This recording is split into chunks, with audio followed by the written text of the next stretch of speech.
Yes, good morning, everybody. How are we all doing? Sam, United People's TV. It's Thursday, the 30th of March. We are 3 days away from football being back. Man, the international breaks are always long, aren't they? We play Newcastle on Sunday. We can't speak about any team news yet because we don't particularly know anything apart from, there's a bits of concerns and Casemiro being suspended. And I'll speak about that a little bit later in the show. But today I'm going to be focusing on this concept. This idea that the sale, the takeover of the Washington Commanders in the NFL, could that somehow give the Glazers more leverage in demanding more money in the sale of Manchester United? No, is the short answer to that. And I'll discuss it and run through it all with you this morning. We'll also discuss a couple of articles from ESPN, one about Harry Maguire and the sale of Harry Maguire, and one about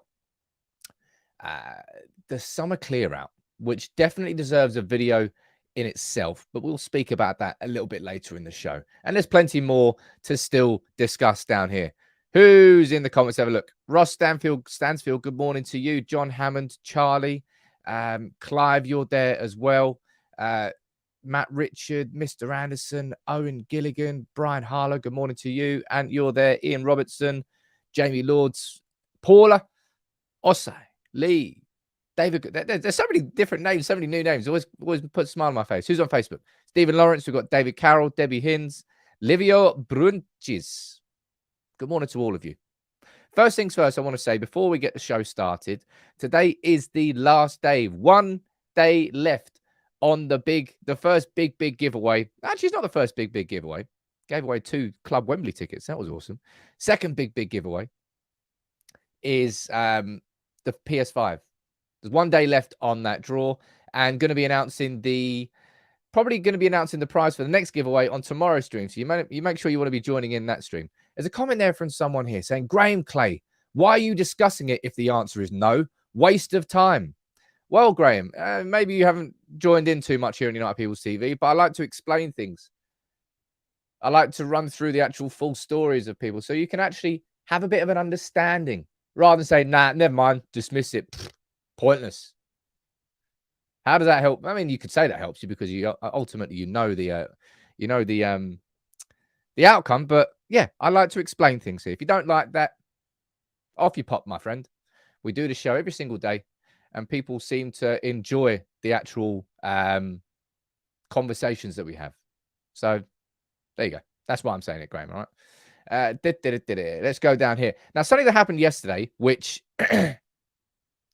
I'll be honest, I don't know how it's taken this long because he should have been the absolute first name on that list. Sir Alex Ferguson was inducted into the Premier League Hall of Fame alongside Arsene Wenger. Man, why is it taking this long? He is the Premier League. The Premier League is what it is because of what, maybe not just because of what Sir Alex Ferguson did, but he's won it 13 times. He is the Premier League, man. It's good to see he finally got inducted yesterday, but I'll be completely honest.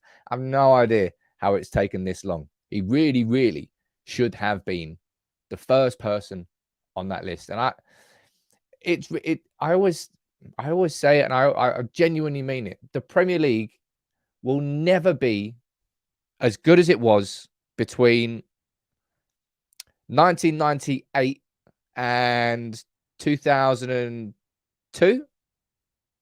Those 4 or 5 years. Those 4 or 5 years when it was Fergie and that United team that included the treble, coming off the back of Arsenal winning the double, and that Arsenal team, Henry against, it was the pinnacle of the Premier League. It was just 2 utterly elite teams going toe-to-toe. Real, proper rivalry. Not like Klopp and Guardiola just tickling each other. Oh, hello. Oh, we're rivals. Ooh, give me a kiss. Ooh. Piss off. They're good teams, fair enough. But the rivalry between United and Arsenal back in those days was genuine. Was absolutely genuine. And it was the best there's ever been. And Fergie and Wenger, they loved each other and hated each other at the same time. But congratulations to Sir Alex, who rightfully is inducted into the Hall of Fame. I'll just be honest, I've no idea how it took this long. Julie saying we need Sir Alex on the mannequin. That's a good. I don't actually have a Sir Alex marks. That's bad, isn't it? I've got to get a Fergie one. I'll add that to list. Dan, if you're watching, we'll have to create a new list of masks that we send out. Stu Backer, you're remembering the old Pizzagate. Didn't Fabregas speak about that in a podcast at some point? Man, there is so much, so many good memories, so many really, really good memories. I personally feel like that was the peak of the Premier League. But now, got this man in charge, and isn't it weird how long it drags? I say, look, nobody was complaining about how much football we were playing. It was just an acceptance of sort of like, this is tough, man. This is really starting to affect our players. We played every 3 days from the return of the World Cup, and this was the first break. And at the weekend, I was like, Then that's when I wasn't relaxing. That was when I built this whole new desk, and that took all day. But the break was a little bit welcomed, and now we're just like, can football hurry up and return? Hurry up. It's taking too long. We want things to talk about. We want things to discuss. And I'm not just talking about the takeover. And as I said, we're going to be focusing mainly on the Washington Commanders, the sale of them, and just basically debunking what Kavi Solihull was saying, and the suggestion that because an NFL team is going for $6 billion, the Glazers can go, well, we can ask for more. And then we'll run through, as I said, big articles on the ESPN about the sale of Harry Maguire, potential sale of Harry Maguire, and also the conversation around the summer clear out, because I'm really looking forward to doing my videos on that, on a keep or sell. Maybe we can do 2, one now and then one maybe updated in 2 months' time. But I'll be honest, shouldn't really change too much. Lebo, there's a comment from you there saying, big shout out to you. I watch live every day and watch a couple of other fan channels, but the community here is honestly by far the best. Man, the community is fantastic. Yesterday, I did this video. I was going to speak about it later, but I'll speak about it now. Did this video with the help of Stephen, who is, there's a new research team that's been built off the back of the community. We've got Tom. We've got a couple of Joshes. We've got Stephen as well, all helping with research and videos. And Stephen's doing a brilliant job on scout reports. And he messaged me yesterday. He goes, Sam, I decided to brave the comments and have a look there. And he's like, honestly, there's only one negative comment on there. And it's a testament to the community. That genuinely, there's good people here, surrounded by good people. It's a nice place.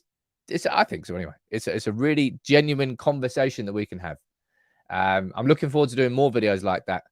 But yeah, let's go back to talking about this man himself, because this dude, right, Erik ten Hag, you know how much football we've played in that period between the World Cup and this international break. Imagine this, right? This is from The Athletic, and it's the first time that I'd seen the numbers sort of there. And it just kind of makes you step back a little bit. If the rest of this season, right, if this goes to plan and we achieve a cup treble, which would be an incredible, I mean, that might arguably be one of the best debut seasons ever by any manager ever in the Premier League. Right up there. But if we are to achieve that, and we're to win the FA Cup and win the Europa League, check that out. Manchester United will play at 21 games in 59 days. It's making me cough. That's absolutely mad. That's more than a game every 3 days. It's absolutely crazy. That's what we've got coming up. And we saw, I'll be honest, and I have to admit this, like, I know Ten Hag's logic, right? I know Ten Hag's logic of he plays his strongest team, and that's what got United to that cup final and probably won us that cup final. But also what happened after, we did flag. I think he's going to have to somehow rotate, but he doesn't have the quality and strength. It's that catch-22 situation that Ten Hag found himself in, and we saw the consequence of. The fatigue started to kick in. These squad players have really, really got to step up, because 21 games in 9 days, that's a madness. If we could imagine we can do that. Imagine we can do that and navigate that and come out with it with 3 of those. That would be absolutely fantastic. Jonathan, you're saying we may need to beat Brighton and City to stop them winning a treble. Let's not speak about that. Let's not speak about that. Gungshi, how you doing, man? 7 months you've been a member. You've definitely been a member for more than 7 months. But if there's anybody who's going to get the gong, it is, of course, the gong for Gongshi. Gong for Gongshi.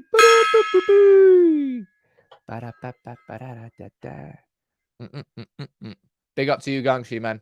I hope you're doing well.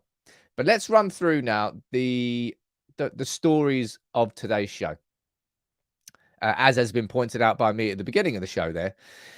Look, NFL teams. Isn't it mad how, obviously, different circumstances and all that, but if you're looking at big sports franchises that are all up for sale, Chelsea have just been sold, Liverpool are up for a partial sale, Manchester United are up for a sale, and Spurs are probably looking at minority investment at this moment in time. Then you go across to America, and it's all over the shop. And the Washington Commanders right now. Now, it's a little bit different because, you know, I'm not comparing the situations, but Roman Abramovich and the sale of Chelsea was pretty much forced. Dan Snyder, with the lawsuit that's come against him, Dan Snyder is the owner of the Washington Commanders. It's kind of been shoehorned into a forced sale. Now, the suggestion here from Kavi Solihull from Sky is that the sale, by the way, I think United Plug have just got their currency wrong there. The Washington Commanders aren't receiving bids of 6 billion euros. They're receiving 2 bids for $6 billion. Now, the suggestion here from Kavi Solihull is, look, the Glazers are gonna be able to use the sale of the Washington Commanders for $6 billion and say, look, we're bigger than that. We're worth more money than that. Manchester United, therefore, should be worth more than $6 billion. And it's just a bit lazy. It's pretty much like, it's like comparing apples and oranges. That's the way I would describe it. The first thing you have to take a look at to understand is revenues. Revenues of these NFL clubs and the value of these clubs. NFL is basically like an economy unto itself. It is outrageous. The amount of money involved in NFL teams is mad. You can see here, Dallas Cowboys leading the way, annual revenues of in excess of $1 billion. Look at the market value of them. I think that's because the Dallas Cowboys, that include their stadium. Their stadium's ridiculous. LA Rams, that wasn't that where the last Super Bowl was as well. Anyway, the scale and the size of NFL teams are way in excess of Premier League teams. Domestically, NFL is obviously trying to transport itself outside of America, but it's so big inside America itself. It's just to try and compare the sale of an NFL club and say, okay, that means that the Glazers can charge more for Manchester United. It's a little bit lazy. Now, this is from the New York Times, right? Let's go a little bit full screen on this so you can read this one out. Actually, don't need to there. It's better in that one. This is, look, this is on the New York Times in trying to understand the differences between NFL teams and Premier League teams. And this is broken down by Sal Galasciotto. I know. Long-time sports banker. There you go. It's simple. The economic structure of the NFL is far superior. It's his words, not mine. To the Premier League. If you lose every game in the NFL, you still make money. The NFL evenly divides all of its national revenue from broadcast contracts, merchandise sales, sponsorships, and so on among its 32 teams. That money makes up 75% of each team's revenue. We just ran through the revenues there. Jeez. I mean, Man United's revenue was, if I remember correctly, was it around 600 million euros? About 650. So in fact, probably more than New York Patriots, because we are, as a global franchise, we are certainly bigger. But these NFL teams, man, I've got up here, I've drawn up some base salaries. Patrick Mahomes from Kansas City Chiefs, he's on 40 mil a year. Obviously, the salary cap that's in the NFL, you can start running into that. But the numbers involved in NFL teams, right? There's no point trying to compare that. It's lazy. And I'm basically, what Kavi Solihull here is doing is feeding the it's aiding the Glazers in that sense. Lazy comparisons like that might try and create some sort of hysteria, and that's what I'm here to sort of debunk. I don't like buying into hysteria. Oh, the sale of the Washington Commanders. Oh, great. The Glazers can sell now. Not great. Oh, the Glazers can demand more money. It's just not the case. And that's basically what I want to say to you here. Sort of allay your fears. Don't be worried about the sale of that. You know, interestingly enough, actually, I randomly thought about this. So 2 groups have submitted their bids for the Commanders, and one of them is Josh Harris. Now, you remember I covered Josh Harris and the Harrison Blitzer Entertainment Group, and they're the ones that own, was it Philadelphia 76ers? They've got their hand in many, many pies in American sports teams. And I thought that they were going to come forward as one of the options to buy Manchester United. But instead, he looked at the Washington Commanders instead. So I reckon, in the same way that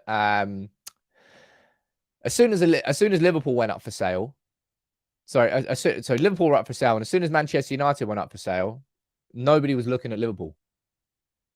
You could probably say the same thing to a slightly different degree, but you could say the same thing about Manchester United and Washington Commanders, because anybody who's in America who is now looking to invest in the scale around about what Manchester United are going to sell for, between 5 and 6 billion,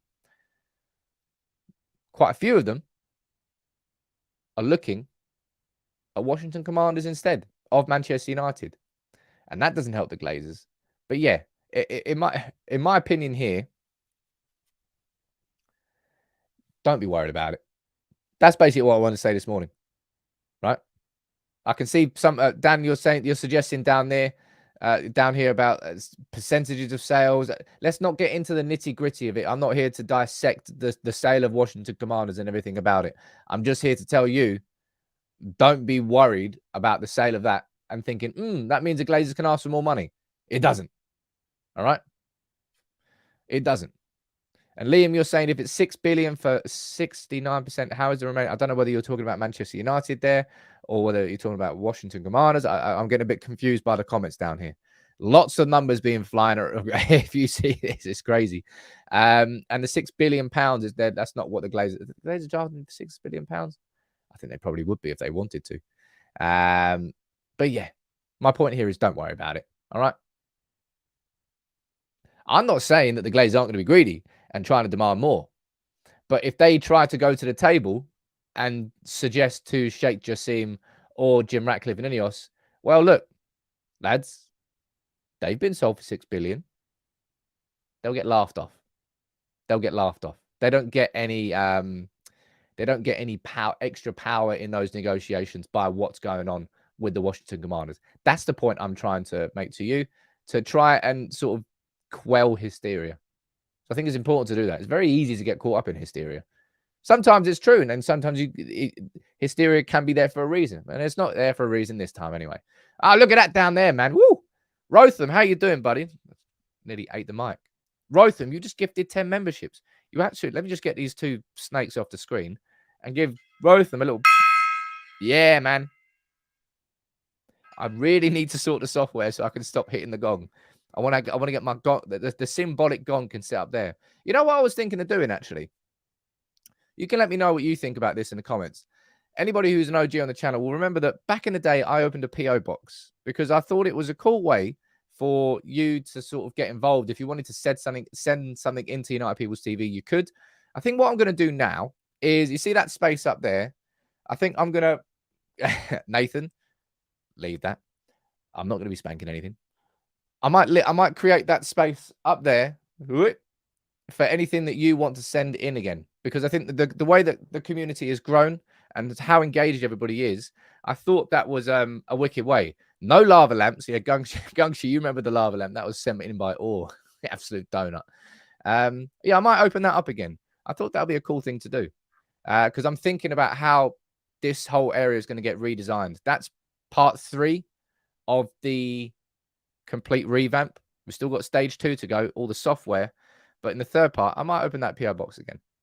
Uh, Obviously, everyone, I can see lots of you talking in the comments about debt, and that's all part of the deal and the sale. Not just talking about how much they're generating revenues and profits. It's like Manchester United, our debt is in the region of around about 1 billion in terms of player monies owed to other clubs, loans and overdrafts. Let alone the fact that the new stadium and the costs around that. It's just to try and compare the two things. It's lazy. And it's going to feed hysteria, and I'm here to sort of stop that hysteria in the same way that Marcus Rashford stopped some hysteria yesterday. Now, you might have seen this.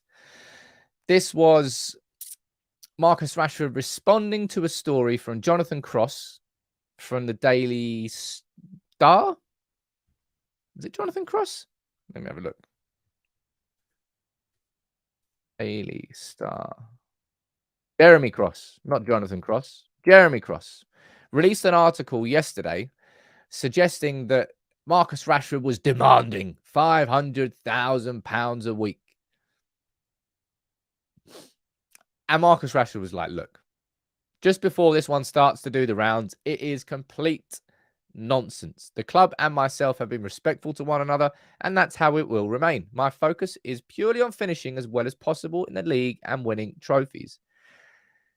And I really, really enjoyed seeing Marcus Rashford do that. I wish he didn't have to do that, but it's good to see lazy journalism like that. Journalism simply just pulled out of the head of a journalist and slapped on screen for the intention of creating hysteria. For the intention of creating hysteria. And it's good to see... Oh, that's Harry Maguire. It's good to see Marcus Rashford doing that. I'm really, really happy he did. I wish he didn't have to, but it's time. You know how we talk about Premier League referees have to have more accountability. I'd love to see journalists being forced to have more accountability by the players themselves. And that shouldn't be down to the responsibility of the player to do it. There should just be more integrity. Unfortunately, that's not always the case. So I was happy to see Marcus Rashford doing that. And I imagine Jeremy Cross will think twice about making up any stories about Marcus Rashford now. Now, remember that the stories that have kind of always been rumoured were the fact that PSG offered Marcus Rashford £400,000 a week last summer. And that was sort of corroborated this week by The Athletic. And he turned that down. I said it yesterday. I think I said it yesterday or the day before. And this confidence may be misplaced, but genuinely, I'm not worried about Marcus Rashford leaving the club. I think he will be here. He'll definitely sign a new contract. I'm not too fussed about it.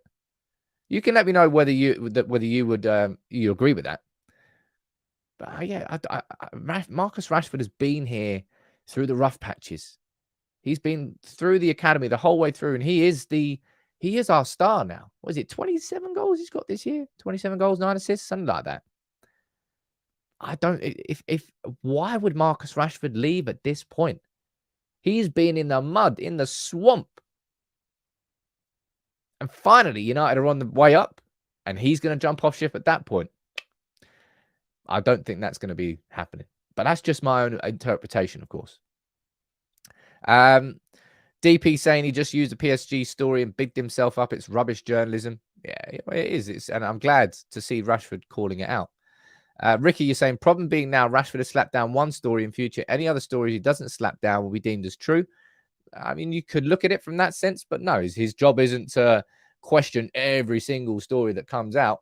It's just that when he catches one, it's good to see people calling out the bullshit.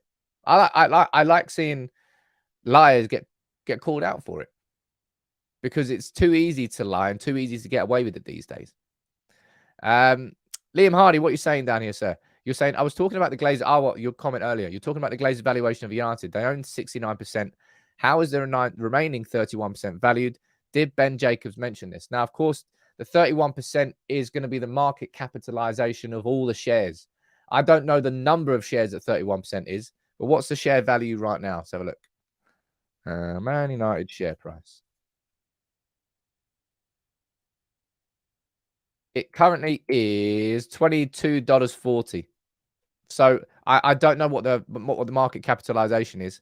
I don't know how many shares are of that. 31% is a total amount of shares times $22. That's going to be the value of those currently for any takeover anyway. I'll look at that as well, man. Freddie, thank you so much, Freddie. You just gifted 5 memberships as well. That is the opposite of nonsense. That is a sweet, sweet community. The community gong. Yeah. Wicked. Judy is saying you want a 99 treble scarf to be added to the room. Look, I still need to give that away, by the way. That's the commemorative scarf from the League Cup final. I'm going to be giving it away to a member. Just haven't quite figured out the entry mechanic yet. I'll sort that out with Dan, and I'll be giving that away to a member. I promise I haven't forgotten about that giveaway.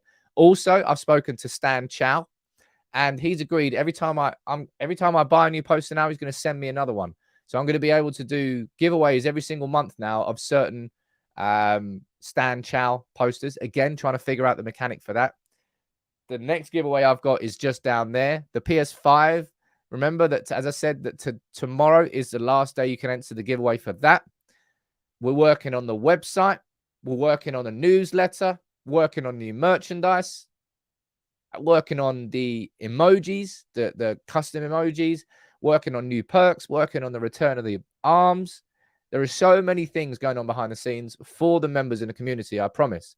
Because I feel like I need to do more for the community because you keep doing so much for the show and for the channel. So yeah, big up to all of you for helping make that happen. Now let's jump into this story, right? And this is about Harry Maguire. Somebody saying, Sam, Rooney's head is a little bit to the left. Nah, Rooney's fine. I'm not moving that. Trust me, if I was to move that, it could fall off. So there's absolutely no way I'm doing that live and direct on the show. Wow, Fizz, you've joined in as well. Do you remember Fizz from Coronation Street? I don't know why I just remember Fizz from Coronation Street. But big up to you, Fizz. Thank you so much, man. It is raining memberships. I'll tell you what, it's so... Bring football back, man. Hopefully bring football back with a win. Mate, Newcastle away is going to be an easy game, is it? It really, really won't. Let's talk about... it's not saying baptism of fire, but they're going to be bang up for it after losing the League Cup final. We don't have Casemiro. We don't have Eriksen. Sabitz is a 50-50. Not sure what to expect in that game, but I'm going to be running through my starting 11 show tomorrow, all right? But let's speak about Harry Maguire. I have spoken about... I did my piece on Harry Maguire earlier this week. I think a lot of you say the same thing that I really feel. I don't know whether it's a lack of self-awareness, but I really think he gets bad advice in terms of what to say. You have to be media trained these days because otherwise you know what the press are going to do. They're going to twist your words. But Harry Maguire, Jonathan saying, leave Harry alone. He will leave in the summer. I'm just going according to what is being written here in ESPN around Harry Maguire. And it's something that I've always found so confusing about Maguire here. It's from Rob Dawson saying, sources have told ESPN that United's coaching staff like Maguire's ability on the ball.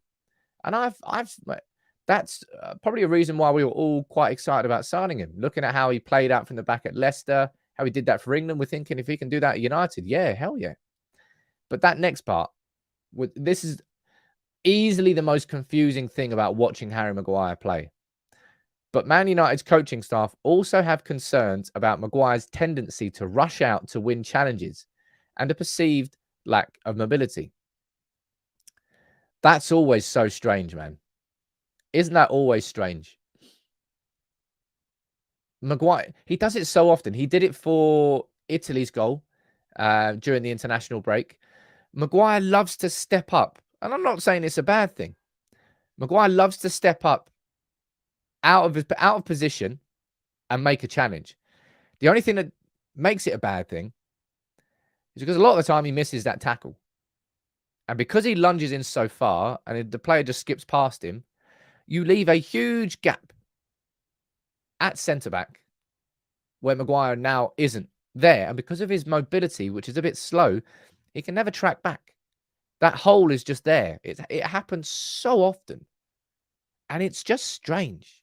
Harry Maguire lunging out of his position, missing, leaving space in behind, and that space being exploited in a dangerous position. As I said, it happened with Italy and England during the international break. It's happened so often at Manchester United. I don't doubt that Maguire is going to go on and be a good centre-back elsewhere. This is the summer. Genuinely, this is the summer where Manchester United get good money for players. Harry Maguire is somewhere in the region of 30 to 40 million. You might think that's crazy, but it absolutely isn't. Chris, you're saying he said what he said because deep down he knew his time at United was up. I don't see how a bench captain can have any future at the club. No, I don't think he will. He does have a long-term future at the club. I've sort of said that quite a few times. Down here in the comments, if Maguire, look, let's see what he's saying down here. What was it? Where was the bit I wanted to read? If Maguire did decide to find a new club, what options does he have? Where is the bit I wanted to read?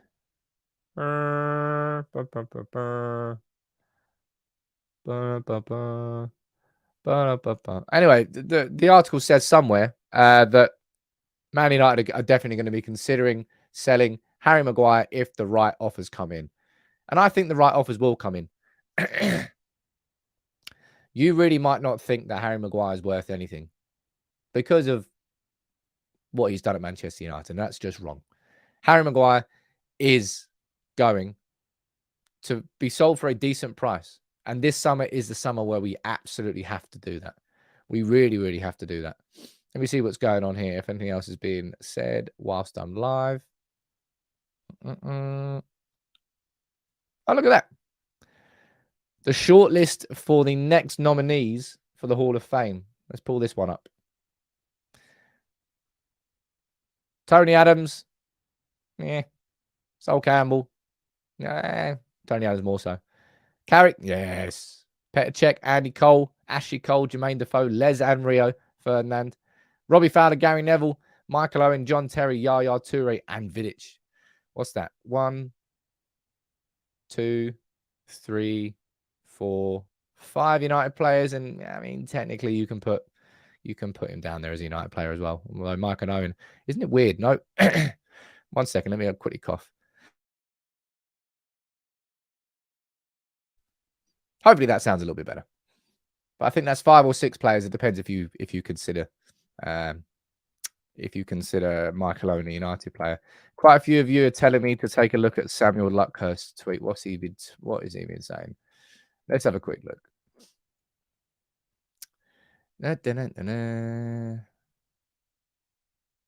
Glazers preference. What is this?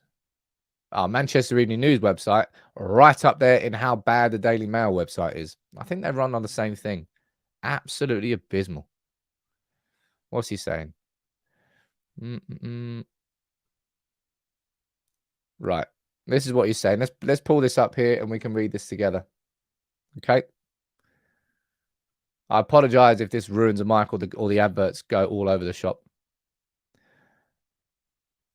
Talking about the Glazers' preference for Old Trafford. So look at this. What is this? What is this about? My word. Let's go full screen. There we go.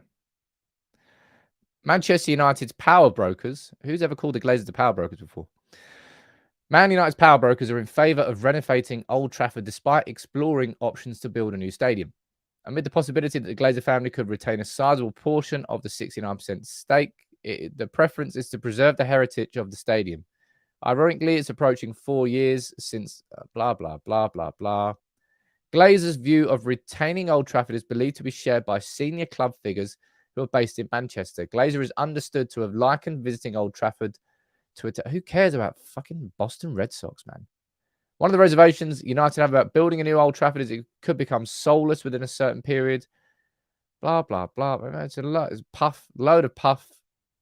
Sources have cited Arsenal's new stadium as a new arena. Puff, puff, puff, puff, puff. Puff, puff, puff, puff, puff. It has been estimated that building a new stadium could take 6 years and would actually be quicker than revamping Old Trafford, which could... This is a thing. There you go. That's not puff. I don't think people realize how big, and I've discussed this quite a few times. Like, I know, trust me, I know the idea of renovating Old Trafford is dreamy. The job is huge. You are not talking about renovating Old Trafford. You are talking about piece by piece, gutting it and building it new, while somehow trying to retain the structure. And the structure itself is old. You talk about the angled roofs. If you were to go up in the top of the north stand, you can hardly see the pitch because it's not one of those open stadiums. Every single aspect of Old Trafford needs to be redeveloped. So I'm not surprised there that the idea of revamping it would actually take longer than building a new stadium in itself. That is probably the only bit of non-puff in that story. Yep. Puff, puff, puff. Right, let's move on to our next point I actually wanted to speak through. Let me see what you're saying in the comments first. I don't trust the Glazers to put any of their own money in this stadium. They haven't now, so why would they, says Alex. Yeah, I agree. And you're saying soulless. Clearly, they just don't understand that we are the soul of the club, not bricks and mortar. We could play at least sports and still have a soul. That I do agree with to a certain extent. But if you're looking at the things that, when it comes to stadiums, right, the perfect examples are the Emirates and I'd say London Stadium. Up until this season, the Emirates, I'm sure Arsenal fans, some would agree, some would disagree. Yeah, it probably has felt a bit soulless. But as soon as they win a Premier League inside that stadium, that's going to be home to them.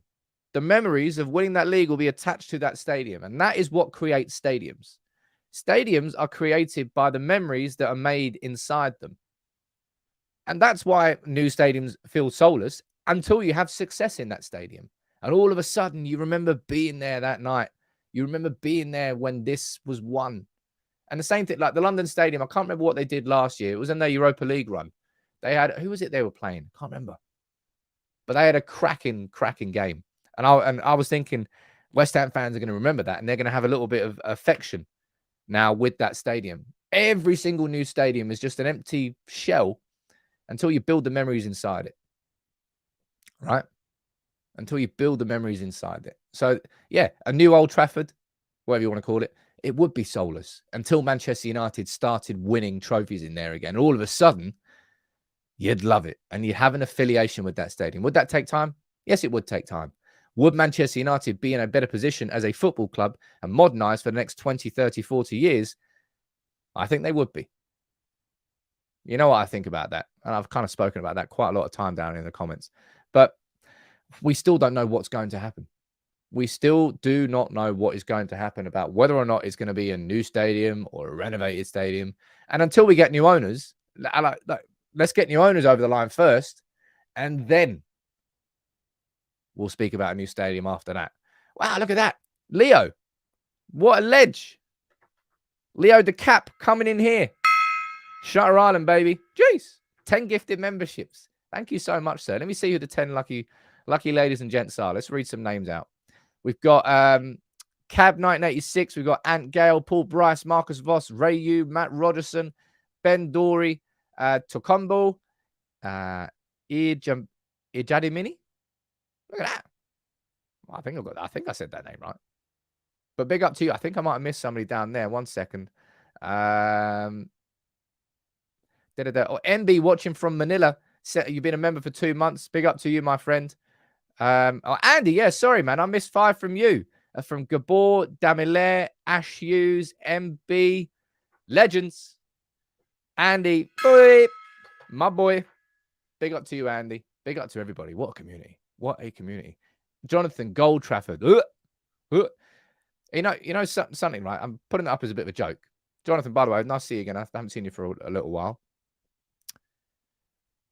This might be an unpopular opinion, but I think people look a little bit too hard into the name of Old Trafford. Do you think anybody in the world is going to go watch Barcelona at home and go, "Wow, tell you what, this Spotify Nou Camp is great, isn't it? Look at it. Look at this new Spotify Nou Camp." No, they won't. What do you call Manchester United's training ground? Do you call it the Aon Training Complex or do you call it Carrington? You still call it Carrington, even though it's been the Aon Training Complex for sod knows how long. The name is the name on paper. It genuinely doesn't mean much to me. I don't know. Not that it doesn't mean much to me, but it won't stop me calling Old Trafford Old Trafford. Old Trafford will always be Old Trafford, even if it becomes Netflix Old Trafford, even if it becomes Nike Old Trafford, Adidas Old Trafford. It will always be Old Trafford to me. And that's a personal opinion. So I think people looking a little bit too, I think people look into it a little bit too much into the actual names of the stadium and the names of the training ground. That's why I think so anyway. Now, something that I might actually do my lunchtime video on this today, because I think this is such an, this summer more, I think I said it last summer, like, this is a big summer for the club. This is a massive summer for the club. This summer really, really is probably the most important summer that we've had. And I'm sure I say that every time to try and big it up. I don't mean to do that just to artificially hype it up, but this really is going to be a massive summer because we have to get it right with sales. If we don't get our sales right this summer, we will not be able to buy the players that Ten Hag needs. And let's run through this because there's so many players that we can talk about. And I think I will do my lunchtime video on this.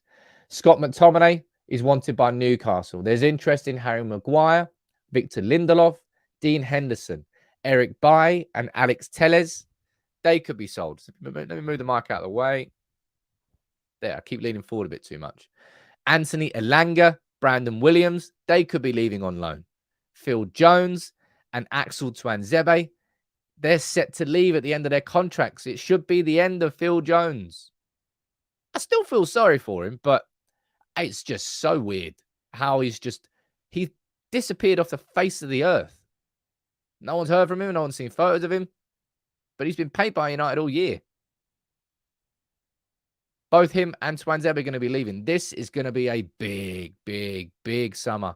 We all talk about the deadwood, right? There's so much there, and there is more than what is just written there.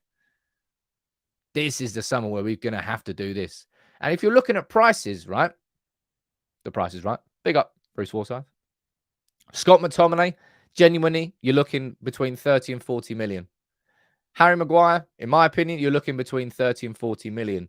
Victor Lindelof, I don't think United will be letting Lindelof go this summer, but he's an international defender and he wants to play football. He's not as ostracized as Harry Maguire is, but pretty much.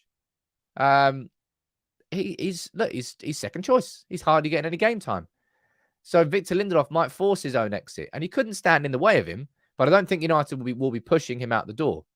Dean Henderson, we absolutely will be. You're looking in excess of 20 million for Dean Henderson, for sure. Erik Bailly, it's going to be minimal. Alex Telles, it's going to be minimal. Probably for the two of them combined, you're looking between 10 and 15 million. Anthony Elanga going out on loan, I'm not adverse to that. Brandon Williams, again, same thing, but we've already loaned Brandon Williams out before. Are we going to do a second loan to delay the exit of him, or are we just going to sell him?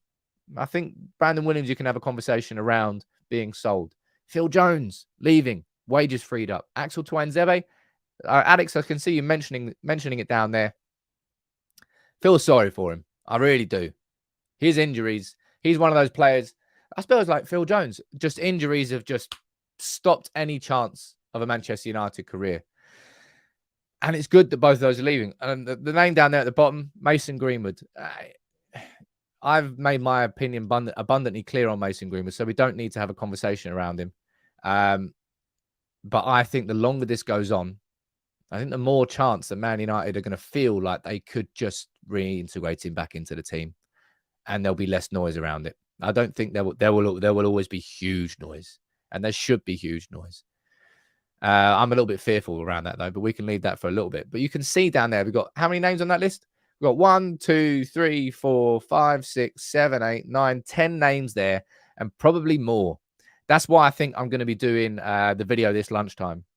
And we can come back It's the 30th of March. We'll come back on the 30th of May and we'll compare and we'll say, right, has anything changed? Are there any more players on that sell list? Are there any more players on that keep list? See if any conversations have changed. That's what I think down there. Let me see what you're saying in the comments. Debbie, you're saying Pellistri needs to do everything to keep because if he goes out on loan, he wants to Pellistri, I like to think that he's going to be happy with the progress and the breakthrough that he's had, but it's going to be very, very difficult. Remember that we've got Ahmad coming back from loan. We've got Pellistri here now. We've got Anthony. We've got Sancho. We've got Rashford. We've got so much quality and excitement on our wings. It's going to be very difficult to keep all of those players happy. I think so anyway. Ahmad will pretty much just probably be happy next year coming in and playing the bit part role, but he's had such a successful year of playing football every week. Don't know. DP, you're saying, hope we keep Lindelof and sell Maguire. I personally think that United will keep Lindelof. I don't see United being able to sell and replace Lindelof and Maguire in the same summer, given everything else that's happening. Yuri and Timber is definitely one to watch out for. We're linked with him. We should be linked with him because he can obviously play right back and centre back, auxiliary right back. If you're looking at building up from the back and possession, Yuri and Timber could add a lot there. Add a lot to that team. Cam, you're saying we can raise 150 mil plus from sales. And Jonathan, you're mentioning Donny van der Beek. So I mean, this list is more than just the 10 there. That's why I'm probably going to do that video today. I think today is the last day the last day of the international break, the last day to sort of take scope of everything. And I like to think that I've covered pretty much every angle here. Yesterday, we had the scout report on Victor Osimhen. We took a look at Enzo Lefebvre. I've covered PSG, the Qatari years, trying to take a look at different parts of the ownership. Every single aspect we've covered over these last 2 weeks. Today, I think I'll focus on the squad. I think that'll be a good video. DY, how you doing, buddy? Thank you very much. You're saying, I was gifted a membership last week, but didn't know till 4 days later. Been watching since your mental health vid in 2020. Big up from Malaysia. You know what? That video, I still get emails about it. I got an email last week. I keep getting messages about it still. People that are watching it now and saying, thank you for doing it. It helped. And that's the reason that video went out. And hey, look at us now. From where we were there to where we are now. I'm glad I did that video. I absolutely stand by the fact that I did that video. But big up to all of you, man. And all the people that still keep reaching out about it. It's amazing. Ashwin, how you doing, buddy? Thank you so much for gifting 5 memberships. And just big up to the community, the whole community, man. It goes to show you that you can build genuine stuff in life. Right? There are good people out there. I still stand by the fact that I think 90% of humans are assholes. Maybe 95%. But we're the good. We're the good 5%. We're the good 10%. But yeah, majority of people, in my opinion anyway, the majority of people are assholes. But you can surround yourself by good people too. And I think that's exactly what we do in this community here. So last few minutes of the show, you know what to do. Fire in all of your questions. As I said, if you haven't checked that out, check out that video yesterday. Made a nice little snazzy intro. Going to hopefully try and do more of those. It was a proper scout report, looking at the in-depth, looking at examples of what he's done with Napoli this year. What are we saying down here? That's a good comment there from Jonathan saying all the success and money has nothing to do with mental health, mentioning Adam Peaty. He pulled out of the next event he's got. Is it in the build-up to the Olympics? I think it was. Adam Peaty is obviously the king of the breaststroke. Man, that guy's ridiculous. But even the most successful people in the world, it was always taboo to keep it locked in. And it's not healthy because it will eat you from the inside out, people. It really, really will. And I hope that I've shown that. Claus, you're saying, I think we should consider to add Rasmus. How do you say his surname? Højlund? I'm going to go Højlund as our new striker. I think we're going to have to do a scout report on him.